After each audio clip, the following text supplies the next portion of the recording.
la délégation parlementaire sahraoui, la délégation sahraoui ici, les députés et les Français, les associations des Amis Arabes, la délégation mauritanienne et ainsi que le Cameroun. Nous célébrons le 50e anniversaire du Front Polisario. 50 années de combat armes illégales dans les conditions qui n'ont jamais été faciles.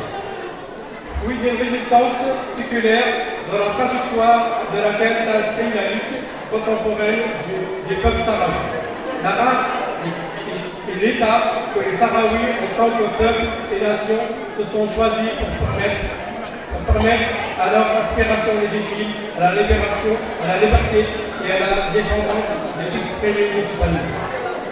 En ce jour, nous démontrerons que la race existe avec ses acquis et ses difficultés, ses excès et ses déboires, à l'instar de tout autre État du monde et qu'il est désormais déficit de l'Union. Nous rendons hommage à l'armée sahraoui qui a toujours veillé à la protection de son peuple et d'assurer sa défense dans les campements. Nous saluons le peuple sahraoui dans les territoires occupés qui lutte difficilement contre l'occupant marocain et ainsi que les Sahraouis qui vivent dans les camps de réfugiés. Nous avons une pensée pour les prisonniers politiques qui croupissent dans les geôles marocaines et tout particulièrement les prisonniers de Bélésie. Et nous avons également beaucoup d'estime et de respect pour les anciens prisonniers et pour les militants de première heure, hommes et femmes. Nous rendons hommage à certains d'entre eux qui ont malheureusement quitté cette journée particulière. La communauté sahraoui en France a joué et joue un rôle très déterminant dans ce combat. La première section politique sahraoui a été créée par Mali Mustafa Seyid au Méro en 1974. Depuis, la communauté sahraoui en France a limité difficilement compte tenu des liens qu'entretiennent la France et le Maroc. A eu des centaines de personnes qui ont rejoint le front et qui ont payé de leur vie, et d'autres ont fait prisonniers par l'armée marocaine.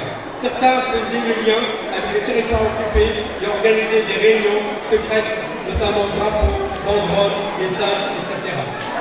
C'est beaucoup de nuits blanches, de concertation et de discussions concernant les actions à mener, et ce, après une journée de travail, beaucoup de pression de la part des Marocains.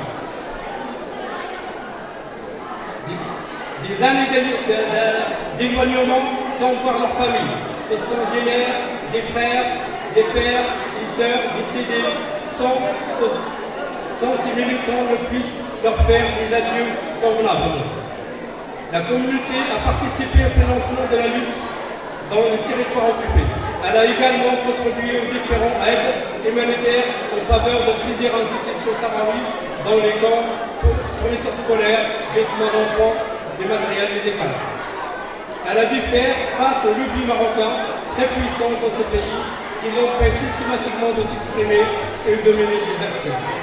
La République sahraoui se présente comme un État véritable aussi bien dans les aspects internes que dans ses relations extérieures possède trois éléments constitutifs d'un État: territoire, population, gouvernement.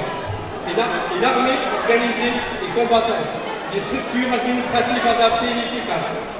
Il n'est donc pas une fiction juridique, il existe dans la mesure où elle se bat.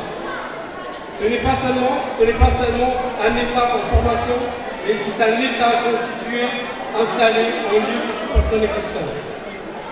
En attendant, la première république du Sahara, fruit de l'aventure du peuple sahraoui, avance lentement mais sûrement sur le chemin de la consécration totale et définitive.